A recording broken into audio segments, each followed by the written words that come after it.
Sejam todos bem-vindos, estamos aqui para mais um episódio do nosso podcast UTI Informa e Ação. Estamos aqui para finalizar um ano de muitos resultados positivos e de muita expectativa para o próximo ano. Eu sou o Sancler Bernardes, fisioterapeuta e intensivista. Você me encontra lá no Instagram no @SanclerBernardes. Oi, pessoal, eu sou a Débora, fisioterapeuta intensivista. Você consegue me encontrar no @movimenta_UTI e juntos você nos encontra mais uma vez aqui no nosso podcast UTI Informa e Ação para formar e pôr em ação intensivistas de excelência nas nossas UTIs.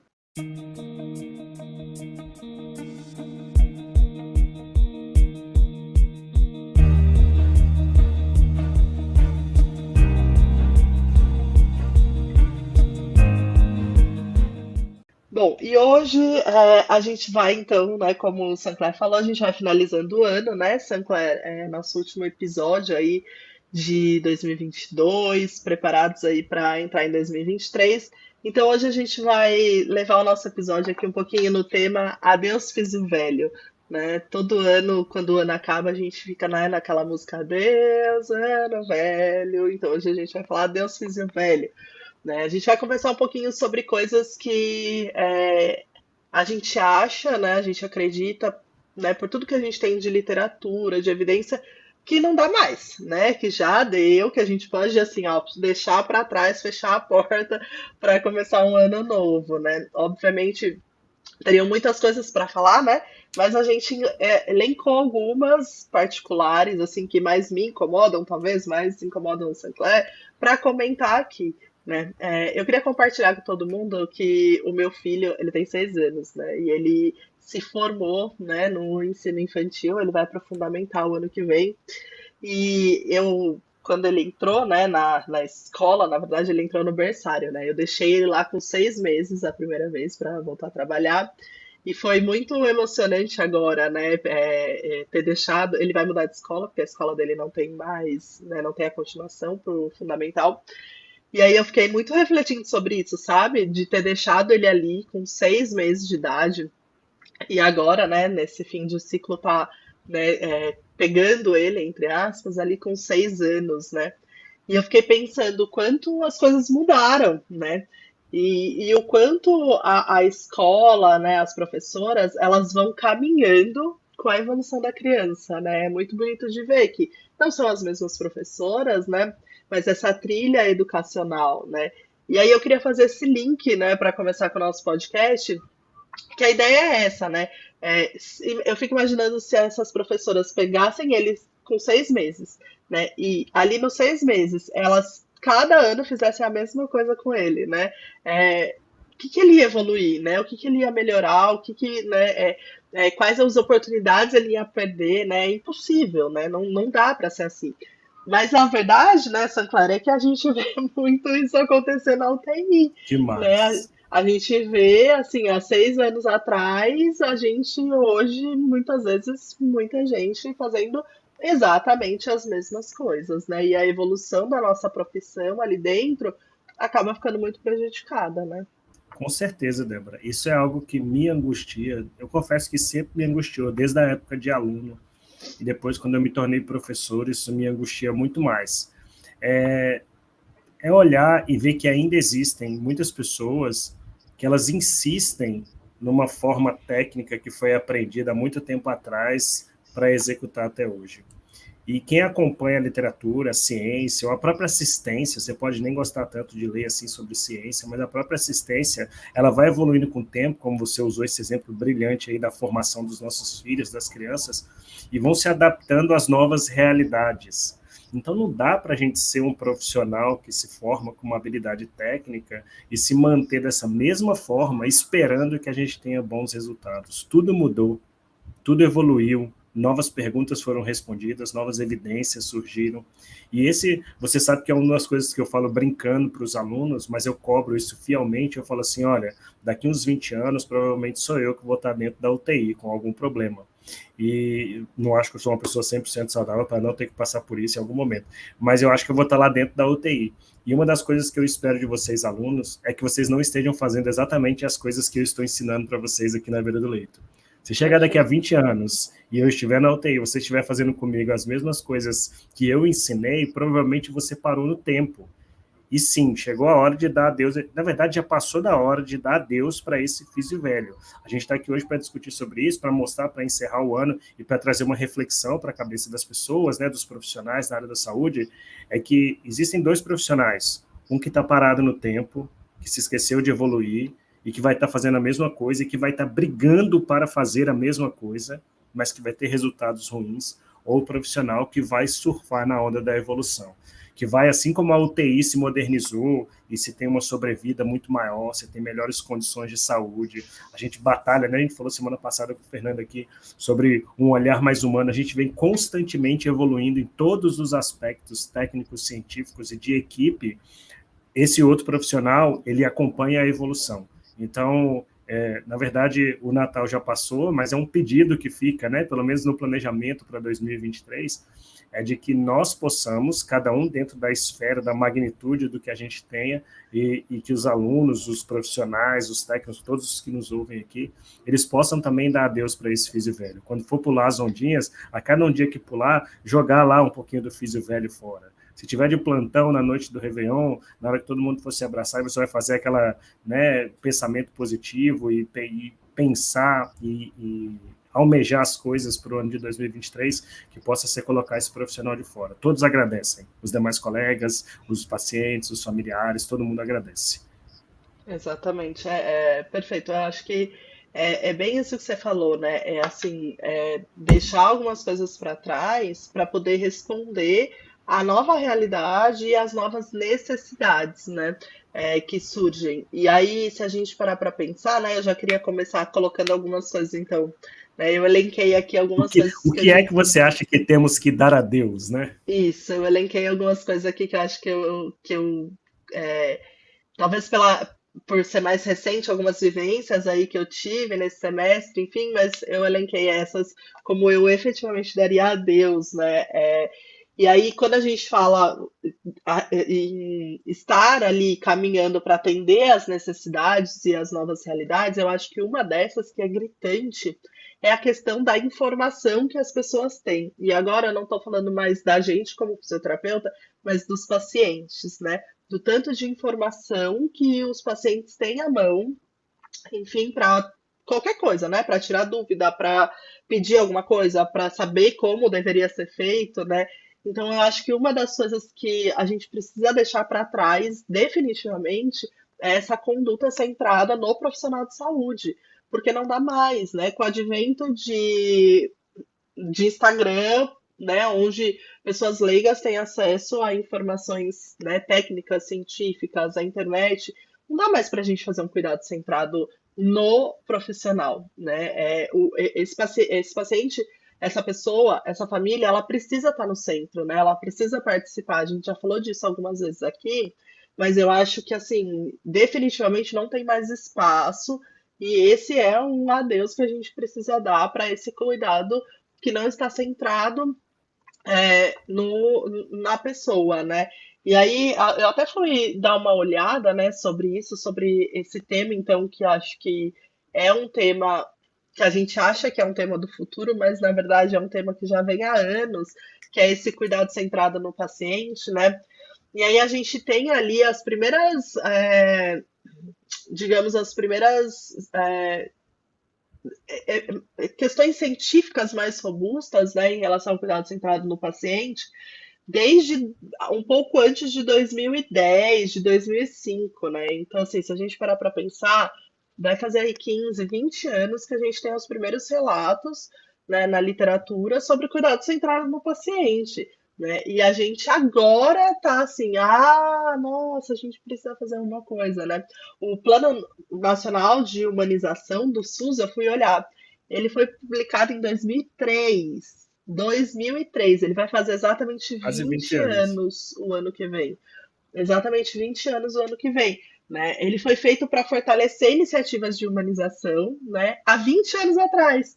Né? E a gente ainda tem UTIs não humanizadas né, no nosso meio, né? Então, assim, isso é uma coisa que acho que definitivamente a gente tem que deixar para trás, né, Sinclair? É um adeus bem dado, assim, porque, né, fazendo 20 anos da publicação do Plano Nacional de Humanização, fico me perguntando como pode a gente ainda, dentro da UTI, tomar condutas baseadas no que a gente deseja, né, acha melhor para o paciente, atender um paciente sem saber o nome dele, né, atender um paciente sem saber, né, da família, do contexto dele, né, muito complicado. Eu acho que é simplesmente inadmissível, Débora. É inadmissível que a gente possa pensar numa forma de assistência que seja assim ainda.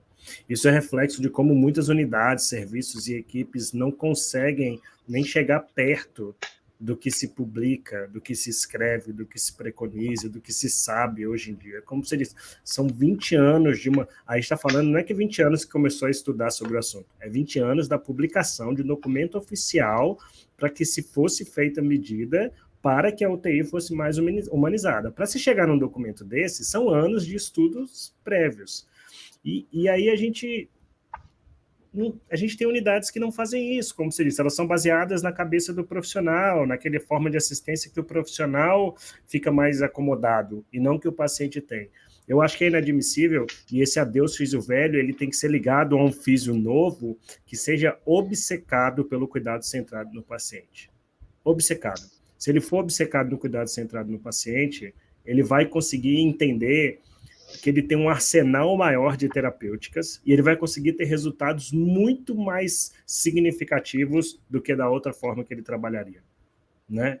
Agora, um parênteses, é preciso deixar claro isso. É mais trabalhoso, porque demanda muito mais do profissional, mas não quer dizer que não é nossa responsabilidade, muito pelo contrário. Até se não fosse, a gente deveria fazer, mas é nossa responsabilidade. E aí, se a gente vai no código de ética, oferecer as melhores assistências, tratar o paciente com cuidado centrado no paciente, tudo isso está lá no nosso código de ética. Então, é nossa obrigação, é inadmissível. Já passou da hora da gente deixar esse tipo de cuidado para trás. Com certeza absoluta. Exatamente. E aí eu vou emendar mais um meu, depois aí você coloca o seu, tá? Depois eu Mas só quero algumas para coisas. só para emendar, né? Que pensando nisso, né? Eu tive muitas experiências, assim, foi um. Não que eu nunca, né, tivesse feito, enfim, mas esse semestre, não sei, acho que foi um boom, assim, de experiências relacionadas a essa coisa do cuidado centrado no paciente e droga vasoativa, né? Esse semestre, assim, acho que eu até é, comecei a anotar algumas coisas, porque foi um boom de pacientes dentro da nossa UTI que estavam com droga vasoativa e que a gente estava tirando, tava indo lá fora, no jardim, né? Mesmo assim. E aí eu linko duas coisas, né? Que eu acho que a gente tem que deixar para trás, né? Que é um adeus físio velho, que é uma. Então, é essa que a gente falou. Eu estou olhando pro paciente, né? Não que eu não estou olhando para a medicação que ele não está recebendo, eu estou olhando, mas ele está no centro, não é a medicação, né? Não é a Ele é a medicação que ele prioridade, recebe. né? Ele é a prioridade na hora de você tomar suas escolhas de decisões Isso. assistenciais. Isso, ele está no centro da decisão e não a droga, né? Então, isso que a gente está falando, cuidado centrado no paciente. E aí, acho que outra coisa que a gente pode dar a Deus também é essa história de estar com droga vasoativa, esse paciente não pode fazer fisioterapia, né? Isso aí eu acho que, assim, é enterrado, pá, fecha a cova e pronto, né? Aí a gente pode ir além, né? Estar com droga vasoativa não pode sair da cama, né? Será que não pode, né? Sempre, de qualquer jeito, né? Ah, tá com droga Qualquer vasoativa. droga, qualquer dose, qualquer circunstância. Exato. Ah, não tá com droga vasoativa, não pode sair da UTI, né? Será? Também, né? E aí eu acho que essa é outra conduta que é muito antiga, né? E que não deve mais estar enraizada num contexto de virada aí de ano e perspectivas novas, que é essa relação direta e reta de droga vasoativa sem exercício, né? Droga vasoativa sem sair da cama, droga vasoativa restrita ao leito, né? E aí também, se a gente for procurar na literatura, né, os relatos aí em relação à questão da droga vasoativa, aquelas diretrizes, aquele consenso de especialistas, né, que a gente já falou aqui algumas vezes em relação à Uhum. segurança da mobilização do paciente, ele já traz a questão da droga vasoativa lá, né? E ele foi escrito há basicamente 9, 10 anos atrás, né? E aí 2014, né? depois, Data em de 2014. 2014, E exato, ali, também já foi. 2014, é a publicação do levantamento, que deve ter demorado 1, 2 anos para chegar àquelas conclusões.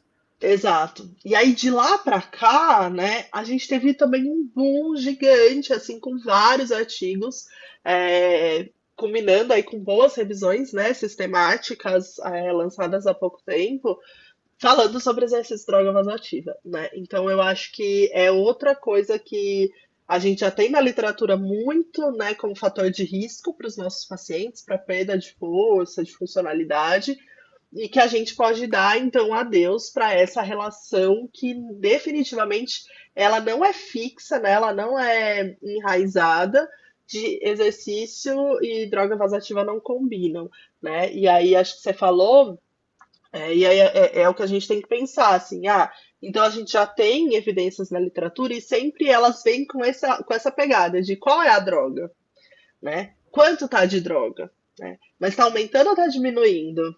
Né? Pois para quê? Né? Esse que eu falei que eu tive várias experiências esse semestre foi bem nessa pegada também. Peraí, mas ele está com droga vasoativa, mas ele está em qual contexto? Né? Ele está com droga, mas não necessariamente ele está, por exemplo, num choque séptico.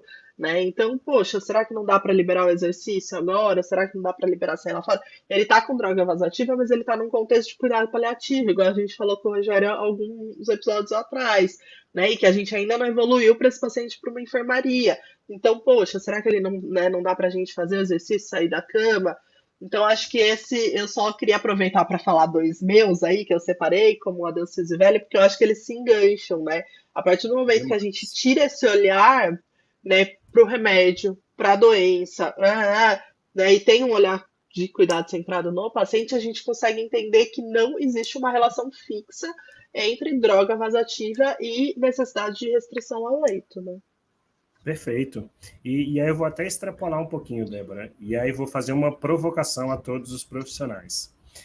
Geralmente, as pessoas, os físios velhos, e me desculpe quem se encaixar nessa realidade, me desculpe, a gente está pedindo para que você abandone essa forma de trabalhar e tenha um olhar mais evoluído.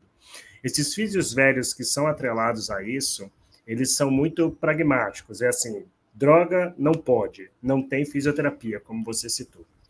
E aí a gente volta praticamente 10 anos atrás, você tem uma recomendação específica, e a recomendação ainda vamos além, ela é para pacientes mais graves, que estão em ventilação mecânica. Aí você ainda tem os pacientes que nem em ventilação mecânica estão e são colocados no mesmo barco. Mas você tem uma recomendação. Se essas pessoas são tão pragmáticas, elas são tão objetivas assim, de droga eu não mexo, eu gostaria muito que essas pessoas tivessem um contato maior e que elas abandonassem o não domínio sobre critérios de segurança.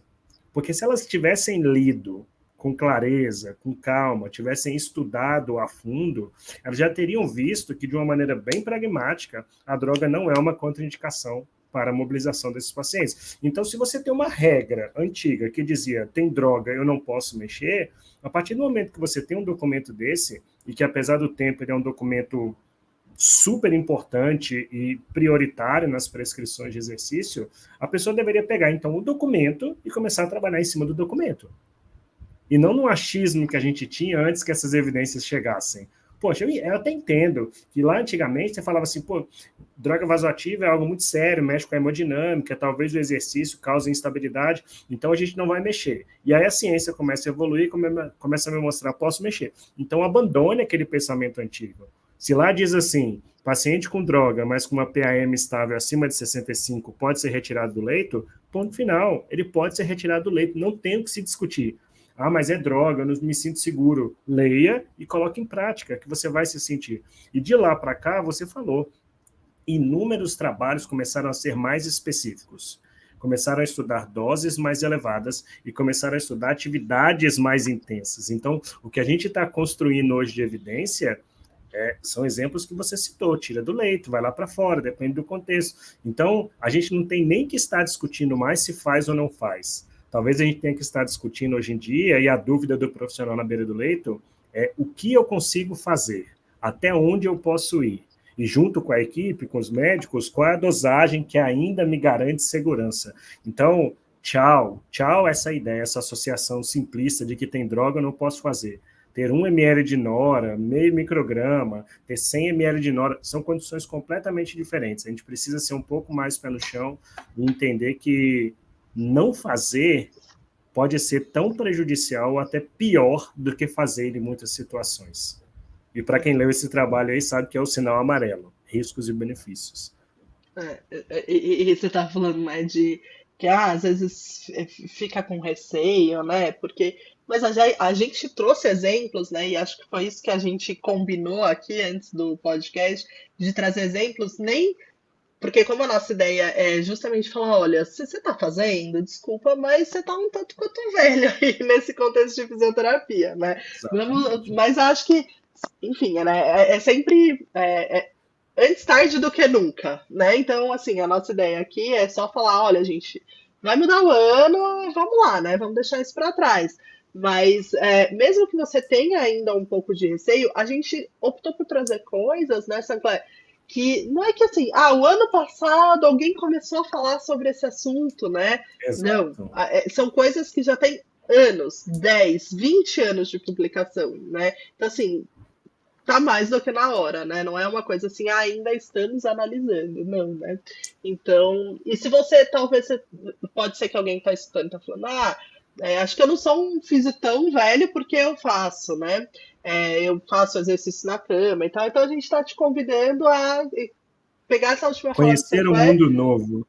e repensar que talvez você não seja um físico tão velho, mas ainda tá velho.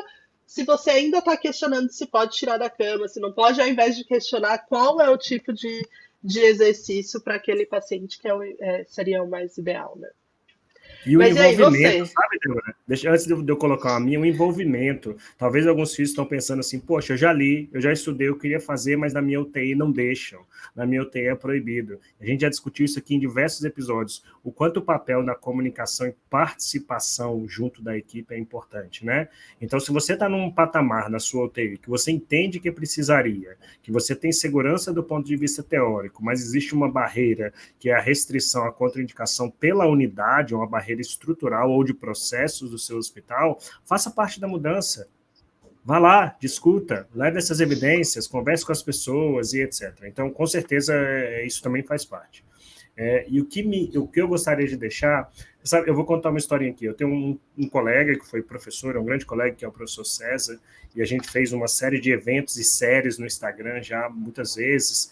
E aí, uma vez a gente foi definir alguns temas que a gente ia fazer uma série. Eu falei assim: vamos fazer sobre um dos temas que eu mais recebo no Instagram e que eu sei que é a angústia de boa parte dos alunos e profissionais, que é sobre aspiração traqueal. E aí a pergunta dele foi assim: mas a gente não precisa discutir sobre isso. Isso é tão claro, é tão óbvio, que a gente não precisaria fazer um evento sobre isso, a gente não precisa fazer uma live sobre isso. Então, uma das coisas que eu queria muito que a gente abandonasse como físio velho é um foco e uma preocupação e uma discussão inútil em cima de diversas coisas sobre a aspiração traqueal. O físio novo, o físio moderno, o físio pautado nas evidências da literatura de mais de 20 anos de recomendações que a gente tem aí, ele sabe que a aspiração é um procedimento que pode ser feito por vários profissionais, que nunca deve ser feito de rotina, que deve ser feito somente com indicação precisa, que é extremamente desconfortável para o paciente, que não existe nada mirabolante para se associar, desde manobras técnicas e apertações e ciclos de não sei o que lá, e de estilação de soro, bicarbonato. Parece que as pessoas, os físios velhos, eles estão mais preocupados em trazer ideias que estão confundindo o cenário do que simplificar. Débora, eu confesso que tem 10 a 15 anos que eu aspiro o mínimo possível aos pacientes. E nem por isso eu tenho prejuízo nenhum dos meus resultados. E eu tenho tentado levar isso para os alunos e para os profissionais, sejam eles fisioterapeutas e outros que estão no dia a dia de onde eu estou, para que eles também possam refletir e pensar um pouco a respeito do assunto. Então, eu gostaria muito que as pessoas deixassem de lado aquele foco e a ideia de que a aspiração é um procedimento inofensivo e que é resolutivo. Parece que a aspiração é algo simples e inofensivo e, ao mesmo tempo, resolve todos os problemas da face da Terra. Eu E não sei se que você lida de vez em quando com essa demanda dos profissionais sobre isso. Não, até acrescentaria uma palavra no que você falou, né? Resolutivo. é inofensivo e que é essencial, né? Eu acho É, que é isso que para mim resume assim, parece que a aspiração é essencial em todos os atendimentos, em todos os períodos da fisioterapia, né? se não for preciso, é preventivo, né? Umas coisas doidas assim que vem na cabeça das pessoas. Exatamente. E eu acho que, infelizmente, é um tópico que a gente não conseguiria excluir da nossa ficha aqui, né, da nossa lista de Adeus Físio Velho, porque, infelizmente, esse ano eu vi muitas vezes, né? E assim, não só vi, como ouvi muita gente falando, né? Porque não é a primeira vez que a gente fala disso também no podcast. E eu ouvi muita gente vindo falar, Débora, que eu faço? Porque se eu não fizer na minha unidade, a pessoa que pega meu plantão ou o coordenador da Os outros UTI, né, profissionais. passa e fala, tipo, o que você fez então se você não aspirou? Né? Se naquela passagenzinha de plantão, que na imensa maioria das UTIs tem ali o lugar para pôr a aspiração, tipo de Quantidade secreção e afim, e você deixar em branco, né? Muita gente ainda né, fala sobre isso, de eu faço porque senão fica chato, fica ruim, né?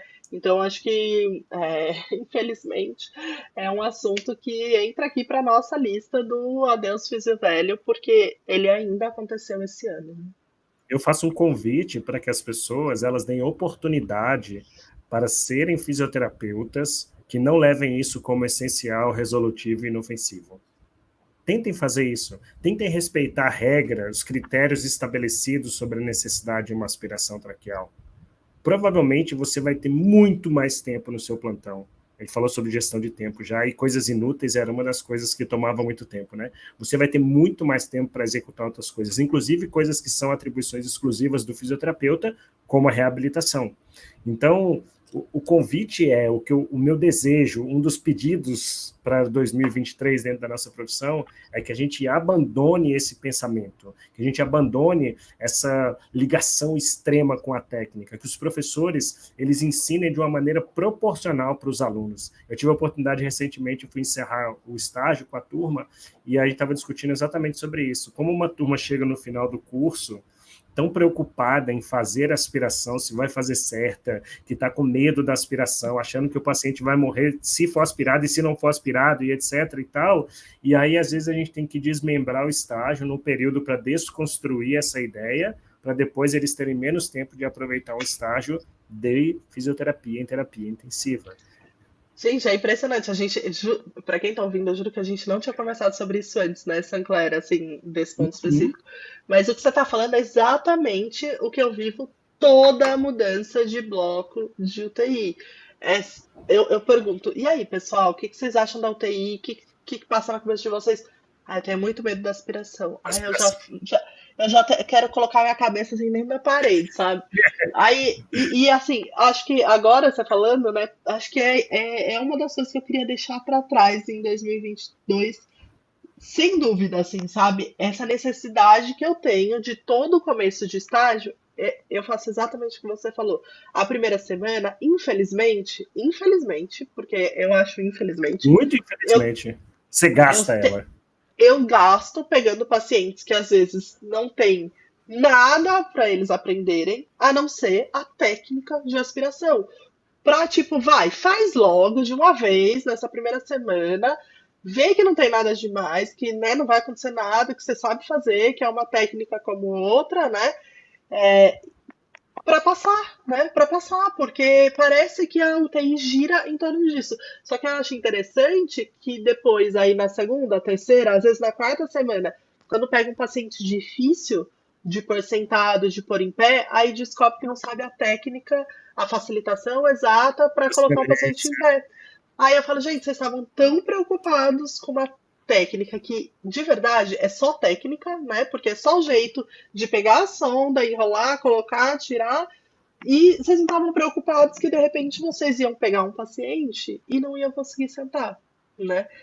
Então, nossa, acho que foi perfeita a sua colocação. E, Deus queira, e os alunos também, e Ele vai os embora. profissionais também, que a gente deixe E isso em até 2022. para os profissionais também, né? Porque se a gente está falando dessa realidade dos alunos, mas por outro lado, é uma das coisas que a gente mais escuta dos próprios profissionais. Se eu não fizer isso, o que eu vou fazer? Mas aí fica aquela briga. Poxa, eu lembro quando eu entrei na UTI, Débora, em 2004 eu me formei. Então, olha como é o adeus físio velho. A gente está falando de quase 20 anos atrás. Quando eu me formei, aqui na UTI é muito difícil, há uma briga para quem aspira, de quem vai aspirar, a enfermagem chama o fisioterapeuta fala, não é função minha. Então, isso que muita gente relata hoje é um negócio que acontece há décadas, quando a gente tinha menos evidências sobre o assunto. Por que a gente persiste com essa discussão? Ela é muito simples de resolver. Eu falei isso outro dia na UTI, todo mundo ficou me olhando assim. Como é que resolve? Todo mundo para de aspirar. Aspira única e exclusivamente quando for estritamente necessário. Pronto. Acabou. Eu tive uma realidade de uma chefe de fisioterapia que uma vez ela, para resolver esse problema, ela falou, então só a fisioterapia aspira. E quando eu conto essa história, todo mundo fala, mas que absurdo, não é a função nossa. Não, calma. Mas só a fisioterapia aspira quando houver necessidade. E os pacientes não vão ficar sendo aspirados por todo mundo. E a gente vai tirar essa cultura dos próprios profissionais da UTI que não são fisioterapeutas de que é necessário aspirar toda hora. Então, assim, acabou, tchau. Nem você falou, embrulha, enterra, joga fora, acabou. Agora eu tô pensando, né, nessa coisa da aspiração também, daquele monte de seringa com soro no começo do plantão, sabe? Espero que isso fique para trás aí também, porque é uma prática que eu continuei vendo em 2022, início de plantão e em cima da mesa, assim, ó, tem 10 pacientes Soro, sonda, entubados, 10 soros puxados na seringa já às 7 horas da manhã. Eu falo, gente, sabe, é uma falta de cuidado com tudo, assim, com o paciente, com o material que um você está paciente em gastando, primeiro com tudo lugar. mais, né? E depois são os Então, mesmos profissionais que querem brigar para não aspirar. Mas se você só aspira, você vai brigar para não aspirar por quê? O que você tem a oferecer? Mas é porque o serviço não deixa. Deixa sim. Deixa de fazer isso, faça as outras coisas para você ver como o serviço vai lhe acolher. Porque o resultado é diferente. Sabe, Débora? Resultado é diferente. E a gente precisa evoluir. Eu não vou ser hipócrita de chegar aqui e falar que eu me formei sabendo que eu não precisava disso. Não, muito pelo contrário. Um dos motivos de eu entrar dentro da UTI é que eu achava o máximo a aspiração. Eu achava o máximo a remoção de secreção. Mas chegou num certo momento que virou a minha chave e quem me fez virar essa chave foi a ciência. Foi a evidência científica a respeito do assunto. Isso, 20 anos atrás, praticamente. Né? Aí tem uma outra coisa, Débora, que eu queria colocar aqui, aproveitando o gancho, a gente falou sobre aspiração, e eu queria falar sobre teste de respiração espontânea. Já que a gente está ali num cunho mais respiratório, isso é algo que se discute muito até hoje, e é uma briga eterna entre os profissionais e dentro das equipes, dentro dos serviços, sobre como fazer o teste de respiração espontânea, se a gente faz em PSV, se faz em tubo T, e que índice preditivo usa. E, caramba, quando você vai na literatura, a gente tem revisões sistemáticas, já com um certo tempo ficando aí para trás, tem coisa nova aparecendo, mas a maior parte já é um pouco mais antiga, mostrando que no fundo, a gente não tem diferença na predição do sucesso ou fracasso do desmame. Quer você use o teste de respiração espontânea com tubo T, quer você use impressão de suporte de 5 a 8, quer você use com tendências mais modernas, com pressão de suporte de 0 e PIP de 0, quer você use em CPAP. Então, a gente tem evidência suficiente que nos dão respaldo de que, independente do tipo de teste, a importância é que você faça um teste de respiração espontânea. Isso é um preditivo para você determinar sucesso ou fracasso na tentativa de se extubar. Você está simulando a ventilação espontânea do paciente. É óbvio que quando a gente vai mais a fundo, dados interessantes, caberia um podcast inteiro para a gente discutir sobre isso. O teste em tubo T, ele simula melhor o trabalho respiratório encontrado em ventilação espontânea, mas a predição é a mesma. Então, se a predição é a mesma, os serviços deviam só institucionalizar um pouco mais os seus fluxos de processo, mas que todos fizessem. O importante é fazer. E aonde eu queria? Eu queria que o físio velho não fosse aquele que ficasse discutindo entre a equipe de fazer um ou outro, e menos ainda que fosse aquele que faz os dois, não sei se você já viu isso, faz impressão de suporte, aí fala assim, eu vou fazer tubo T só para ter certeza, né? Quando junta com o médico, então, isso acontece com frequência. Um pouquinho no tubo T também, só para a gente ter uma certeza maior. Certeza, por si só, já é certeza, ela não precisa ser maior ou menor. Então, eu queria que esses físicos que ficam discutindo sobre isso, eles pegassem essa energia e colocassem na energia, a gente discutiu isso aqui no episódio com o Yuri, em discutir sobre desligar a sedação e fazer um teste todos os dias, para que a gente não perdesse o time ideal de estubar um paciente. Bundle, A, B, C, D, E, F, letra B, despertar diário e teste de respiração espontânea. Isso é um desejo que eu tenho muito grande, que a gente abandonasse testes pontuais em cima de um monte de dúvida e colocasse o teste como rotina. Isso sim, buscar fazer os testes sempre que possível como rotina para que a gente tirasse os nossos pacientes mais rápido da ventilação mecânica. Eu acho que falta essa garra. Eu acho que falta sabe, essa ganância de, vamos lá, eu tenho que tirar esse paciente do ventilador. Eu tive um chefe que falava isso, ele falava, por que o paciente está no ventilador? Na passagem de plantão. Eu ficava, meu Deus, pergunta difícil, né? Por que ele está no ventilador? Por que eu não tentei tirar? Será que... Aí eu saía do plantão me sentindo um lixo. Será que se eu tivesse tentado, dava certo? E eu que comi bola? Então, eu queria que esse físio velho saísse de cena, de esperar o momento que Deus desce à terra, ilumina os caminhos e diz, faça, meu filho, um teste, e ele buscasse fazer isso de maneira proativa. Você estava falando, eu lembrei agora, né, de, de uma história que esse ano eu ouvi, né, um médico reclamando, esse ano, de um fisioterapeuta, um médico reclamando de um fisioterapeuta que tinha deixado um paciente no tubo T por 3, 4 horas, assim, sabe? E aí ele me falando, né, que aí o fisio ainda falou assim, ah, foi ótimo, porque eu deixei ainda mais tempo, 3, 4 horas ele no tubo T, né? E eu lembrei, agora você falando que eu concatenei, na hora eu nem tinha lembrado que quando a minha avó ficou na UTI, há muitos anos atrás, deve estar fazendo uns 6 anos, acho, que minha avó ficou, uma das vezes que ela ficou na UTI, uma das minhas brigas com o médico e o físio da UTI foi essa, que ela foi estubada, né, e ela falhou. Ela foi reentubada.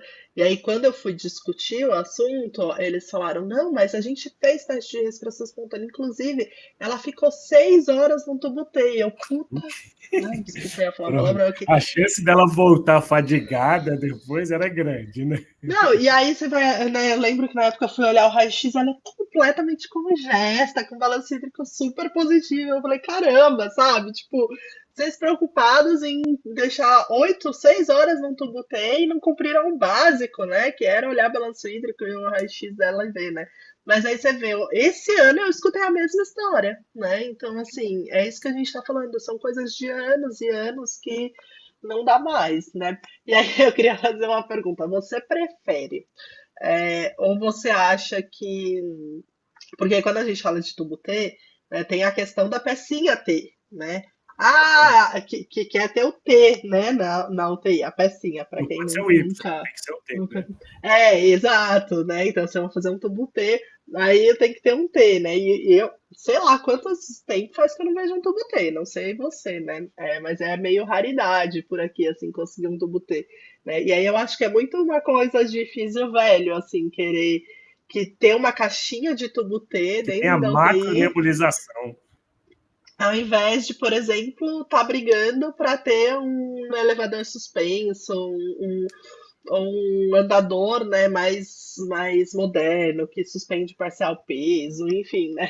Então me vem essa ideia também, né, de tipo, acho que um jeito de você descobrir se você é um físio velho ou não é esse. O Quais que são você suas preferia ter prioridades? na sua UTI, né? Você queria ter a sua caixinha, porque há muitos anos atrás era assim, né? No armário da física tinha uma caixinha Cheio de escondida, peças. cheia de pecinha, né? De tubo T, enfim, né? Ou se você prefere, né, gastar né, com essas outras Uma coisas, vez eu fui enfim. fazer isso, eu fui fazer com os alunos.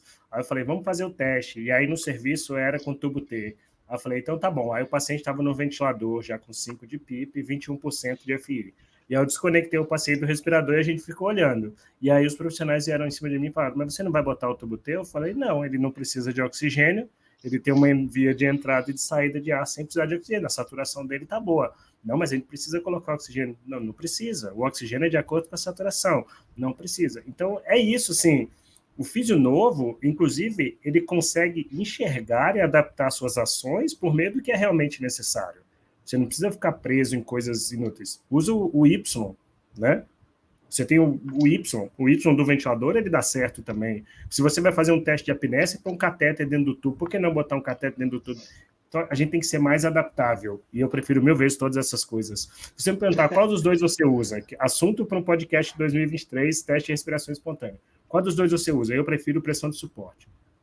Ou pressão de suporte zero, porque eu acho mais prático do que você ter que buscar uma forma de oxigênio que se conecte com o tubo para avaliar, para depois tirar o paciente e não usar aquilo. Então, em condições onde se encaixa na mesma previsibilidade, eu acho que a gente tem que pensar nisso. O Físio Novo ele é mais adaptável, né, Débora? E aí, para a gente direcionar, para a gente não ficar muito longo o nosso episódio, ficar discutindo, porque eu acho que a gente poderia ficar aqui uns 3 dias seguidos conversando sobre o assunto.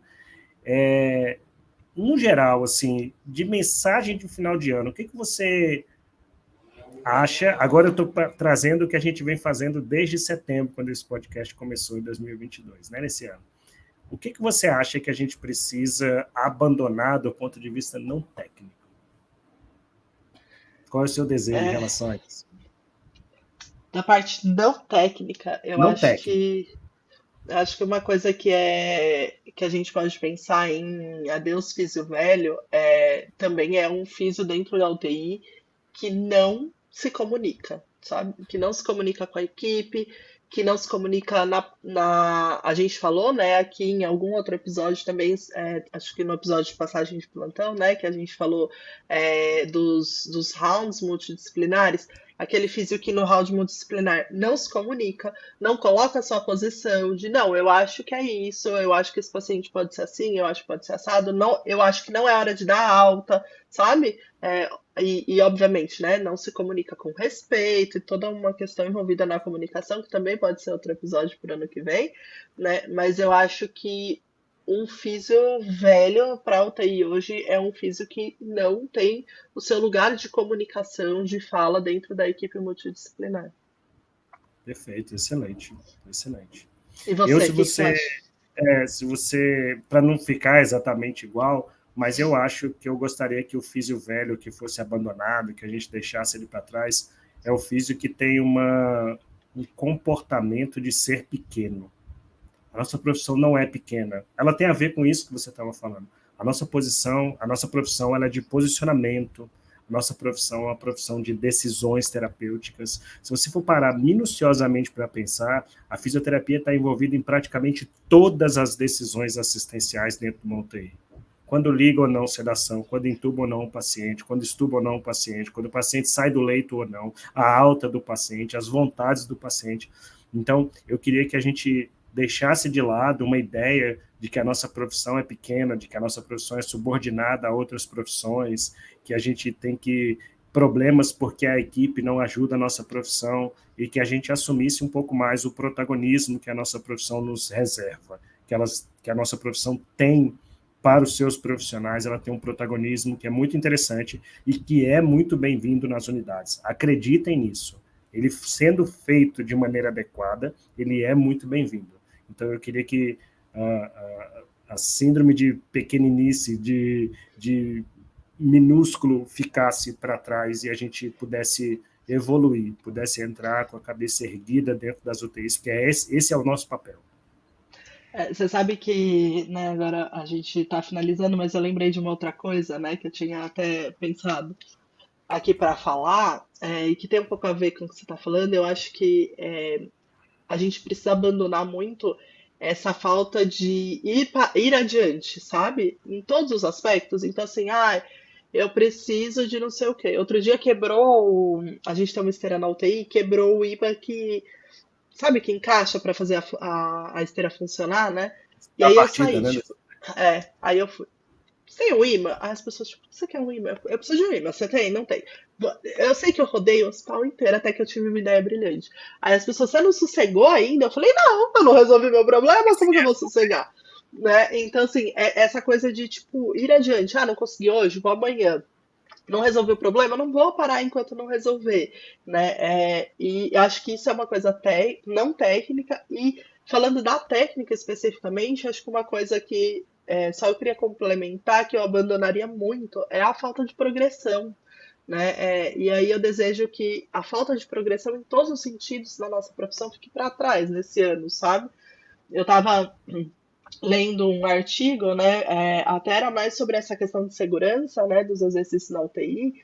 E aí ele tem um quadro nesse artigo, depois a gente põe lá no Instagram também, um quadro falando, né, o que fazer, né? Então, você começou o exercício, o paciente aumenta a frequência cardíaca, você para, você não para, você continua, enfim, né? E ele descrevia essa coisa e no final ele basicamente falava assim, né, continue, progrida nos exercícios. E aí eu fui ver de quando era esse artigo. Esse artigo era de 2007. Aí eu fui ver de quando, da onde ele tirou a figura, né? Se ele que do artigo Se ele mesmo, se ele criou em tinha inventado, 2007, né? né? Mas não, aí ele referencia um livro de fisioterapia, né? Não é brasileiro, de 2003. Aí eu falei, caramba, em 2003 a pessoa já tinha um fluxograma para progressão de exercício, né? E assim, de novo, vai fazer 20 anos, né? Então, assim, tem 20 anos que já tá ali na literatura, né? Que a gente precisa progredir no exercício. E não é o que a gente vê ainda nas realidades da UTI. Então, uma coisa que eu queria muito que a gente deixasse para trás é essa falta de progressão em todos os sentidos. Progressão de carreira, nossa, que ainda não é realidade. Progressão de Sim. exercício, progressão de pessoalmente, né? A gente querer progredir, né, nas coisas. Então, acho que eu finalizaria com isso, assim.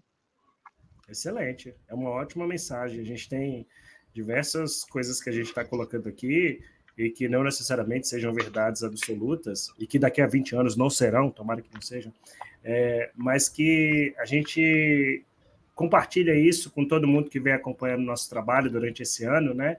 A gente está finalizando um ano que, para o podcast UTI Informe Ação, foi um ano muito bacana, um ano muito interessante, mas que a gente gostaria de estimular isso nas pessoas. E eu acho que, com toda certeza, eu posso dizer que não só para mim, mas para a Débora também, esse desejo, esse pedido, não é que a gente domine isso, é que nós também vamos fazer de tudo para que nosso 2023, profissional e pessoal, seja envolvido por isso tudo, né, Débora? Porque a gente não quer só Exatamente. trabalhar os outros, a gente quer também que a gente seja profissional o suficiente para que a gente possa continuar contribuindo dessa forma. Então, eu acho muito legal a progressão. E aí parece que a gente está falando sobre protocolos, né, de mobilização. A gente tem que ser precoce e progressivo e proativo. Então, os Tantos princípios são pesos. os mesmos. Vários P's, né? Os P's da mobilização. Precocidade, progressão, prescrição, e a gente pode elencar isso tudo aqui. Eu também estava, nessa busca que eu estava fazendo, achei um artigo que ele falava sobre os 60 anos de UTI, né? O que tinha acontecido nesse tempo e o que ele previa, né, para os próximos. E aí eu também fui olhar a data, na verdade, já tem 10 anos, então agora ainda está mais atrás ainda. Mas eu achei interessante, eu queria terminar com esse pensamento, que lá ele fala, né, que o que a gente mais aprendeu é que menos é mais dentro da UTI. Né? Então, assim, menos sedação, né? Menos aspiração, né? Menos, Menos não dá para isso. fazer, menos não dá para fazer, menos, isso é contraindicação para exercício e tudo mais, Isso não é né? meu, né? Exatamente. E aí ele termina falando assim, que a gente precisa focar em fazer bem as coisas que a gente já sabe, né? As coisas que muitas vezes são ditas como simples, né? Tipo, não aspirar, né? Mas é isso, eu acho, sabe? Eu acho que para a gente deixar para trás, a gente precisa focar. O que que a gente já sabe? Tudo que a gente falou aqui são coisas de 20 anos, 10 anos já. Né? Então são coisas que a gente já sabe, a gente precisa focar em fazer bem feito o que a gente já sabe, né? Perfeito. Excelente, perfeito. Eu acho que a gente não podia finalizar de outra forma. Bom, eu acho que dá para a gente terminar por aqui, né, Débora? Eu queria, de antemão, agradecer a todos que nos acompanharam em 2022, dizer que do fundo do coração eu desejo um 2023 repleto de alegria, de realizações, de satisfações, e que isso tudo possa ser feito com muito empenho e trabalho. Quanto mais a gente se empenha para fazer as coisas, com certeza o valor que a gente dá é muito maior. Então, que possa ser assim, que nada venha de mão beijada, que venha com o nosso esforço, com o nosso suor, mas que venha de uma maneira muito positiva. Eu queria lhe agradecer, Débora, por essa parceria aí. A gente vai fechar com 17 episódios, né? A gente sabe o quanto é difícil manter isso, mas a ideia surgiu e desde o começo a nossa conversa sempre foi, nem que seja para a gente se tornar melhor, a gente vai tocando em frente. E a gente espera poder estar contribuindo com as outras pessoas também. Então, eu desejo um excelente 2023 para todos e que a gente possa, já na semana que vem, voltar pensando em uma UTI com uma boa formação, com bons profissionais, com mentalidade sempre para frente. Também queria agradecer muito por você ter aberto esse espaço também, né, Sancler? Quando a gente falou a primeira vez, alguns meses atrás, a gente pensou nisso, né? Vamos progredir, vamos para frente, né? Vamos tentar alguma coisa nova e acho que deu super certo. Então, agradecer você pela parceria, agradecer a todo mundo que ficou com a gente, que assistiu os nossos episódios, que está inscrito lá no canal do YouTube, que vem nos acompanhando, dando feedback. Espero que todo mundo continue por aqui o ano que vem. E acho que a mensagem é essa: a gente só consegue andar para frente quando a gente deixa o que é velho para trás. Então, fiquem com a gente, que o ano que vem tem mais. Sejamos gratos pelo ano que passou e estejamos abertos para o ano que vai vir. A gente vai terminar, vai, Sancler, os dois juntos, com Adeus, Físio Velho. Vamos lá? Vamos. Adeus, Adeus, Físio Físio velho. Velho. Depois a gente continua ano que vem. Tchau, pessoal! Tchau.